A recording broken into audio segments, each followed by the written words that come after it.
Hey guys, and welcome to my next video in my series of videos on statistical mechanics. In the last episode, I derived this, which is called the Gibbs canonical entropy, and it's a statistical definition of entropy that we derived from the Boltzmann distribution.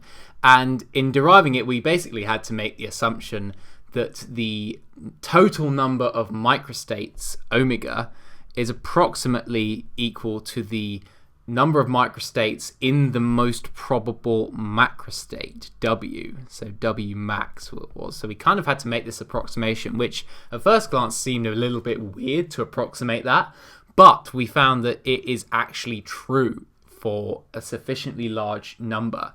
And you'll find that it will be true, and you'll find that it is a valid approximation. We also had to use Stirling's formula, which said that the log of n factorial is approximately equal to n log n minus n right here. So yeah, we did use a couple of approximations along the way. You know, physics isn't perfect, I guess, but with a bit of mathematical trickery, then we ended up with this result right here, which is the Gibbs entropy. Now, from this, in this episode, I am going to sort of semi-derive, kind of tell you how you would derive what's called the Boltzmann distribution. I'm not actually going to go into the full details of the maths because it's very advanced and you probably won't need to know it, particularly if you're studying university in your first or second year. You shouldn't know exactly how to derive this. But I'm basically just going to kind of go over it so that you kind of know how it is derived, but you probably will not have to do this derivation in your exam. At least I'm assuming so. Not unless you're doing a particularly complicated thing. So I should probably just mention, what is the Boltzmann distribution? Well, the Boltzmann distribution is all about probabilities of particles being in a certain energy level. So it's this probability of being, so P is the probability and E is the energy level.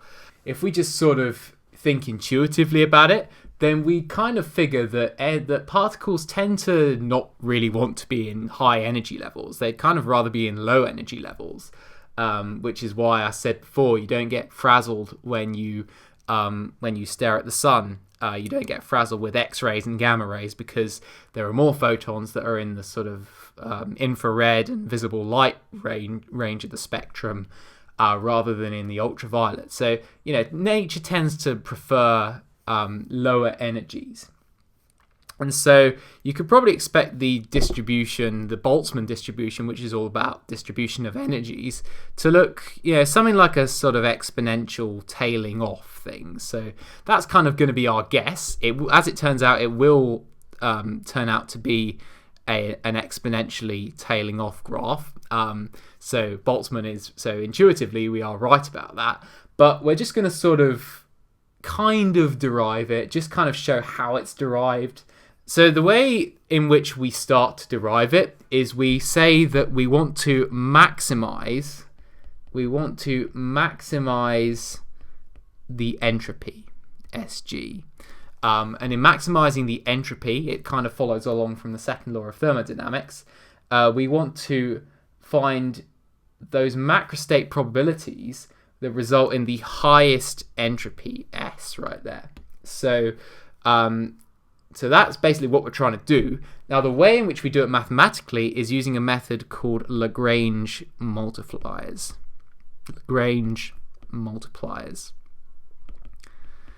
And basically what this does is it's able to find local maxima and minima for a particular function. Now, I've got to be honest, I don't really fully understand how it works, but I didn't have to. I didn't really have to understand how it works. All that you really need to know is basically how it's derived. So the way in which you write this is that you want to maximize a function f, and the way in which we write this is the function is of this variable pj. That's exactly the same as this right here. It's just I've not bothered writing out this bracket. I should just put that as equal to pj. I want to maximize pj, and we just put these little squiggly back brackets right here, subject to a couple of constraint variables, and these are just called lambda and gamma for now. So we're trying to maximize this f, which is a function of these three variables, subject to constraints right here. So f is our function. So what is our function that we want to maximize? Well, it's this right here, isn't it? It's our canonical Gibbs entropy. So we're going to rewrite this as SG, which is of course a function of the PJs. So this is our function that we're trying to maximize. We're trying to maximize the entropy. Now we want to add on to this our constraints. Now I did actually mention this a couple of videos ago. I didn't mention it in the last video, but we had a couple of definitions for n, the number of particles, and u, the average energy. N, the total number of particles, is equal to the sum from j equals 0 to j of nj. So summing over all the energy levels, counting the number of particles in each energy level, which is also equal to n, which I showed in the last video, sum from j equals 0 to capital J of pj right here. So this is kind of, if you like, our normalization condition, such that, you know, the total number of particles is equal to the sum of all the probabilities. And our other constraint is regarding the average energy, which is U. And U, the average energy, is equal to Nj multiplied by the energy of the jth energy level divided by the number of particles. And of course we're summing over J. And you could also rewrite this in terms of probability. So U, the average energy, is from j equals 0 to j of pj ej. So it's actually pretty much how you would work out the expectation value in any sort of statistical system. You probably did it in statistics at A level. I certainly did anyway. And so, you know, it's basically how you work out the average energy. So these are our two constraints, if you like. So we're now going to add these constraints onto the function that we're trying to maximize. And the way we do this is we put this lambda term in front right here. We then write u minus n from the sum from j equals 0 to j of ej multiplied by pj right here. So we have average energy fixed, of course, and we want to try and make sure that this is a constraint right here. So we add on, so that's our first one. We then want to add on our second constraint, and that is that we want n, this n right here, to be exactly the same as this right here. So these are our two constraints. These must happen. So we have n minus n summed from, we'll just move this out of the way because it's getting in the way, summed from j equals 0 to j of pj right there. So these are our two constraints. Here's our constraint regarding average energy, and here's our normalization constraint right here. And lambda and gamma are just two constants that are given by basically the physics of the system. So our solution, which again I'm not really going to derive, is that the probability is equal to some normalization factor, just some constant to make sure it's equal to 1, multiplied by an exponential, which was kind of our initial guess up here. We kind of intuitively thought it was going to be exponential, multiplied by or raised to the power of minus lambda ej. So this is basically the general form of the Boltzmann distribution. It's a dying exponential. It's an e to the minus curve.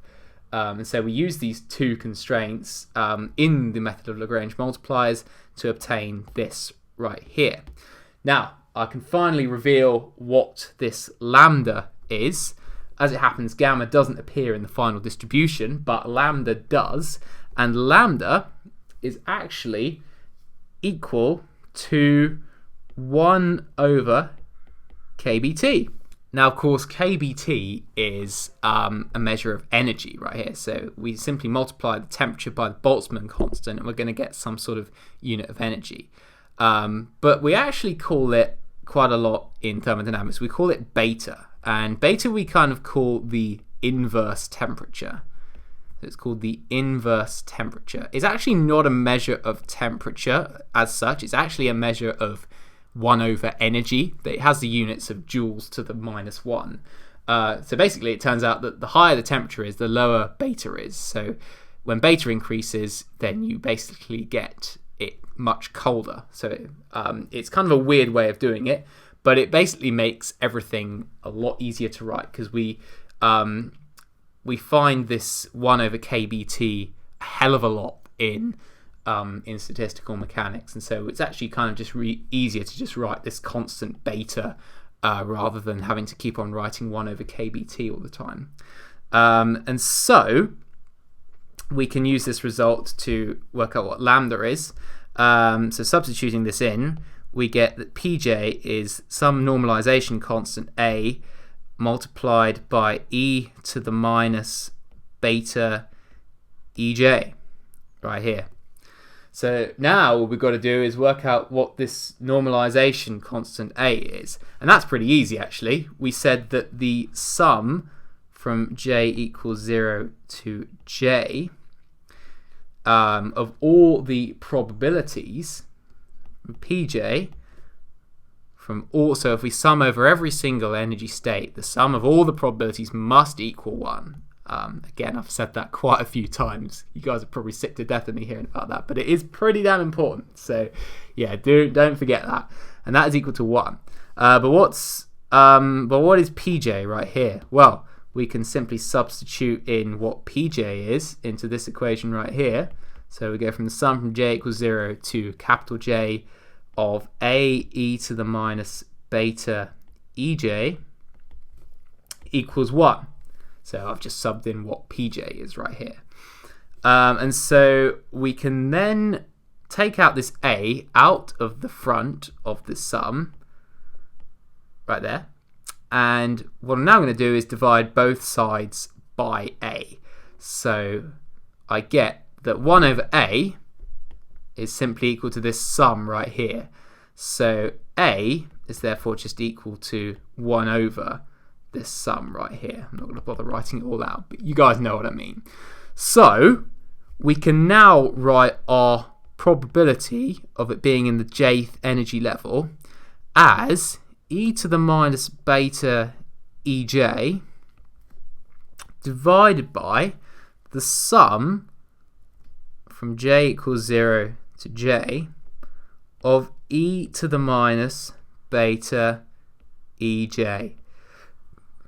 And this is it, guys. This is the Boltzmann probability distribution, and it is very, very, very, very, very, very, very important. So I will not emphasize that enough. It's an incredibly important probability distribution formula, and it basically is what we're going to be using a hell of a lot from here to come. So I'll just say it again. It's this term right here is the probability of it being in the jth energy level. Beta is the inverse temperature. I'll just highlight that as well.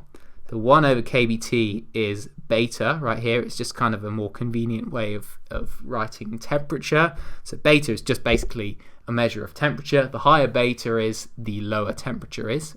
I know it's a bit weird, but there you go. And Ej is the jth energy level. So remember our set of energy levels right here.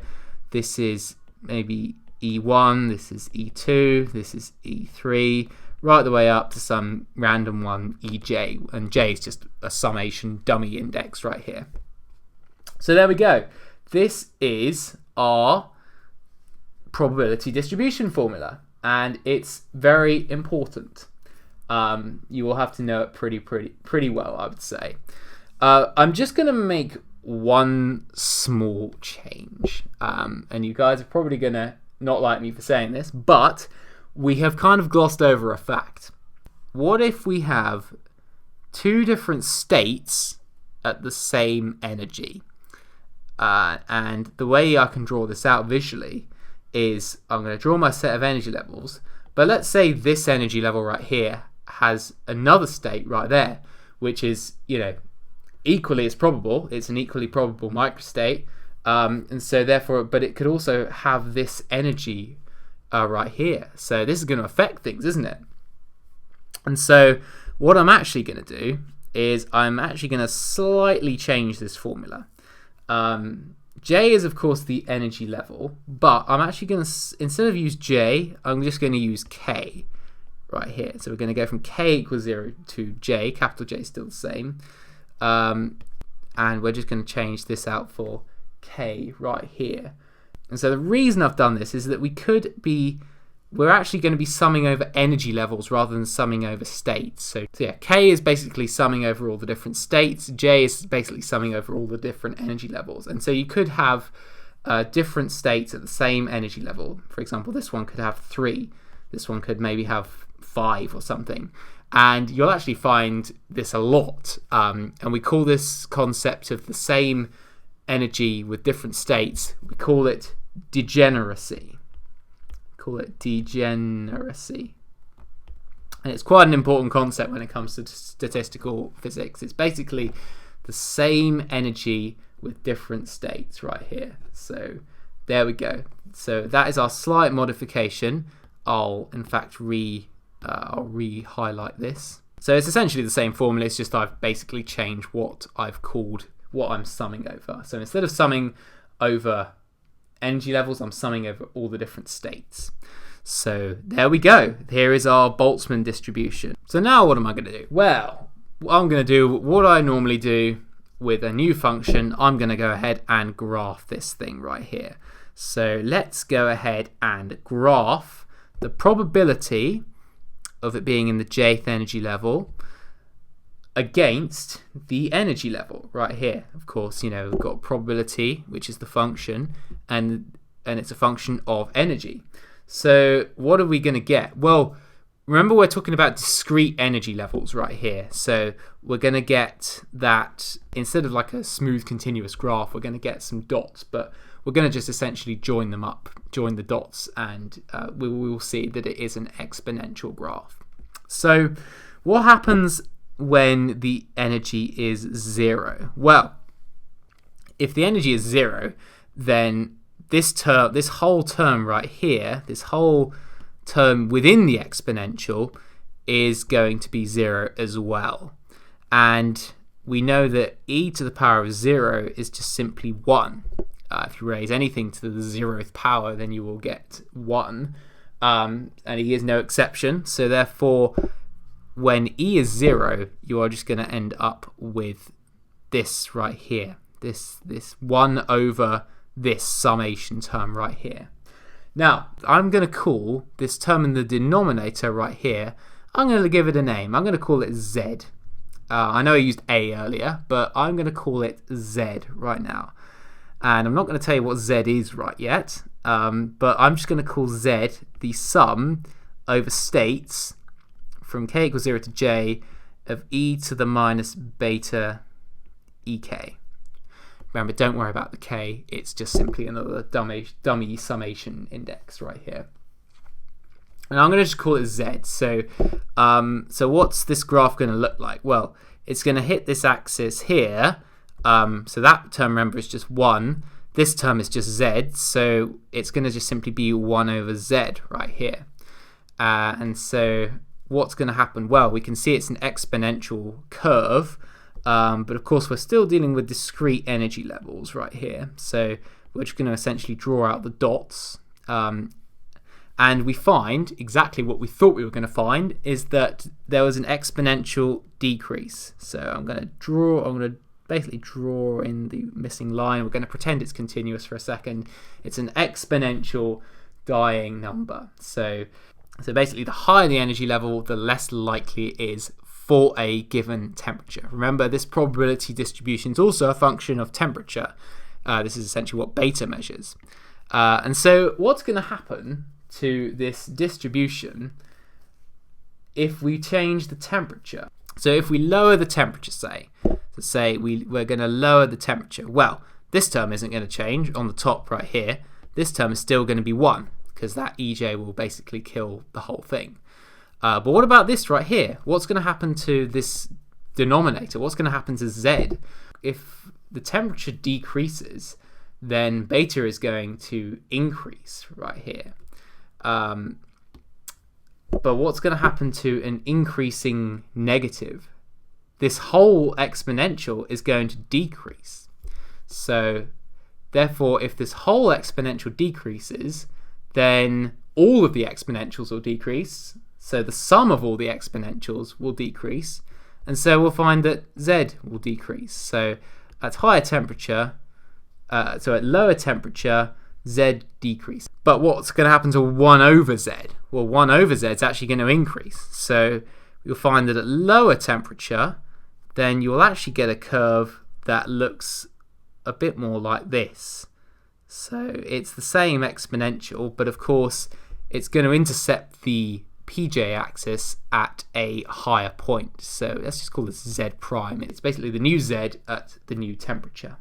So that is basically the temperature dependence of the Boltzmann distribution graph. As you can see, increasing the temperature will make the graph a bit more sort of close to the corner, if you like. And I suppose in the limit, you will get basically a graph that looks essentially like that. This will be at very, very, very, very, very low temperature.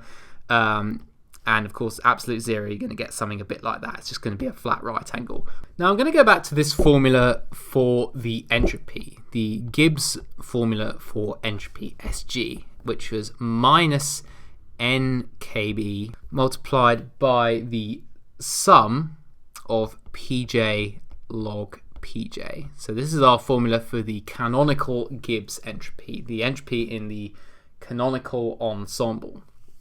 And so what I'm going to do is I'm now going to just simply take the entropy per particle, which basically means I'm just going to remove this n right here. So the entropy per particle, so that's just simply going to be SG equals minus KB times the sum of PJ log PJ.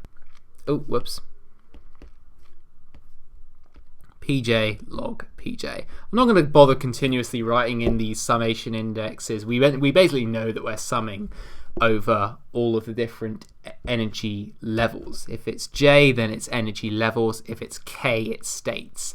And I will come into what the difference between summing over energy levels and energy states are in a very, very shortly. But for now, we're just going to keep it simple. Everything is non-degenerate. Everything has one energy state per energy. So this is our entropy per particle. But what is this PJ right here? Well, we know what PJ is, right? PJ, we've just found from the Boltzmann distribution, is e to the minus beta EJ divided by this Z right here. So this is what PJ is. So let's go ahead and substitute that into this entropy per particle right here. So we're going to have SG is minus KB times the sum of PJ. Well, we can already take out this Z right here, so because that's just a constant, that's not being summed over, so that Z can immediately go out the front. E to the minus beta EJ times the log of E to the minus beta EJ divided by Z right here. So there we go, we've just basically substituted out PJ for EJ. So we've written the entropy in terms of the energies. So let's go ahead and use our laws of logarithms in order to sort this term out right here, because it's a little bit messy at the moment. So we've got minus KB divided by Z times the sum of E to the minus beta EJ, and we're now going to get two terms right here. We're going to get the log of E to the minus beta EJ minus the log of z right here. So there we go. And just as what happened before, this is going to now split into two different sums. So we've got minus kb over z. We're going to get the first sum, which is e to the minus beta ej log of e to the minus beta ej. That's our first sum. You can probably tell what's going to happen to this log and this e right here. But don't worry, I won't do it quite yet. Minus, let's put some brackets around this so we don't make a silly mistake. The sum over energies of e to the minus beta ej times the log of z. So this term is going to be fairly clear what's going to happen to this.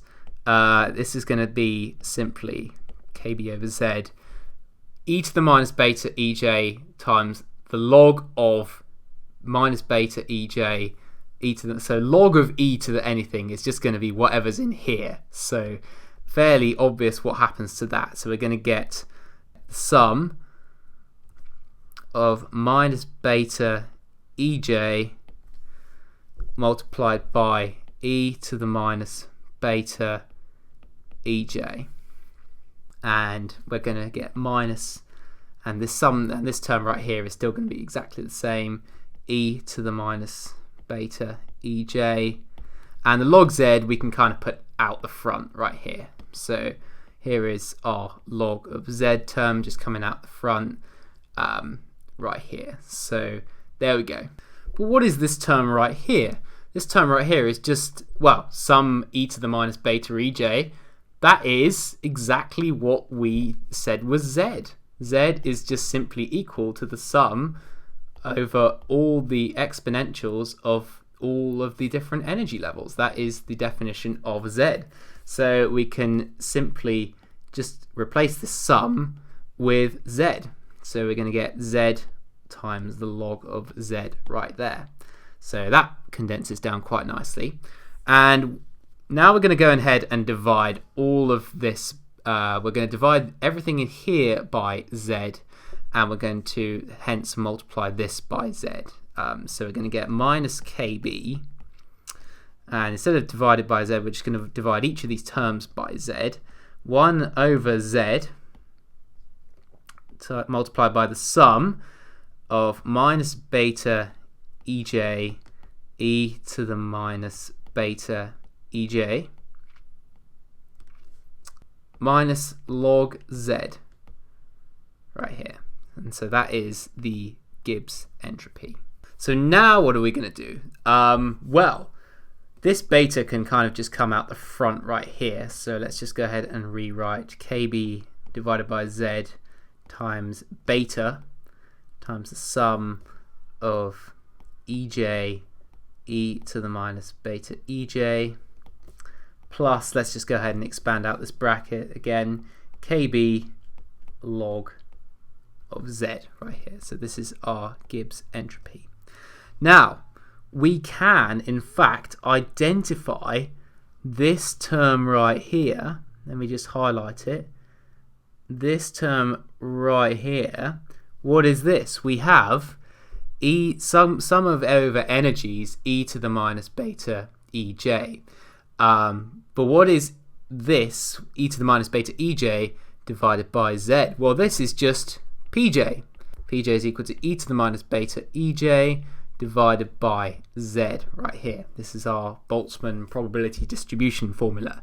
So therefore we can write that this is kb times beta multiplied by sum of ej pj right here. So pj is simply e to the minus beta ej divided by z plus this kb log z, this final term on the end right here. But what is this? What is sum of ej pj? Well, that is our definition of the average energy U. Of course, U is simply the sum the average, if you like, of the probability times each energy. It's our basic statistical thing, right? You know, we take all of them, we multiply the probability multiplied by the energy of that level, and therefore we end up with the expectation value of our energy. So this term right here, this term is just U. So the entropy is therefore KB beta multiplied by U plus KB log Z. Now, what are we going to do right around now? Let's just go ahead and sub out KB. KB is going to go out the front because it's common on both terms. So the entropy is KB times beta U plus the log of Z right here. So I can now write that KB is simply 1 over beta times T. And so therefore we're going to have, and so therefore we can simply write beta U plus the log of Z right there. So let's go ahead and expand out this bracket again. So we're going to get beta U divided by beta T. Well, the betas are going to cancel in the first term right here. So we're going to get U over T plus log Z divided by beta T yet again. We can now go ahead and kind of multiply this term right here by beta, and therefore we can combine the fraction. So SG is simply equal to beta U plus ln Z divided by beta T. There we go. So we've got a nice combined fraction right here. Let's go ahead and get rid of this fraction. So we're going to get beta T times SG is equal to beta U plus the log of Z. And we're going to go ahead and get all the terms with beta all on one side of the equation. So we're going to have beta U minus beta T SG. So I've subtracted beta SG from both sides. I'm going to get minus the log of Z. Now let's go ahead and divide everything through by beta. So let's carry it up to here. So I'm going to get minus 1 over beta log Z is equal to U minus TS. Hey, this is starting to look pretty cool. We've actually got mostly thermodynamic quantities. We've got U, T, and S. You know, this should remind us a little bit of thermodynamics. Hey, we must be getting quite close. Well, if we think back to our video on thermodynamic potentials, it just so happens that we defined a thermodynamic potential. Remember, it was this F term right here, the Helmholtz free energy. We defined this as U minus TS. This is our definition of the Helmholtz free energy. So we've now shown that this F right here is simply equal to minus 1 over beta multiplied by the log of Z. And this is a very important relation. It relates the Helmholtz free energy to this Z right here. But I've not really told you what this Z is. And so we call Z the one particle partition function. And this is a big thing in statistical physics, the partition function. We normally give it the symbol Z. This Z in particular is true for one particle, but this relation actually does hold for many particles as well, as we will show in later videos. But just to make sure that we know it's one particle, we just simply put a little beta subscript. So this Z beta, which remember we defined as the sum of all the exponentials, is actually called the one particle partition function. And you can see we can basically immediately get the free energy from this Z. If we take the log of it and divide it by beta, we can simply derive the free energy of it. And this right here is what my lecturer used to call a magic box relationship. And this basically shows that if you know what this z is, if you know the partition function, you can take the log of it, divide it by beta, and then you'll have a free energy. So it's pretty magical. I mean, it's pretty cool, right? If you know z, you can get what f is. So there you go, guys. That is basically an introduction to the partition function. We'll be using the partition function a lot in upcoming videos, and we'll be deriving further relations with the partition function now that we know this. So see you guys in the next video.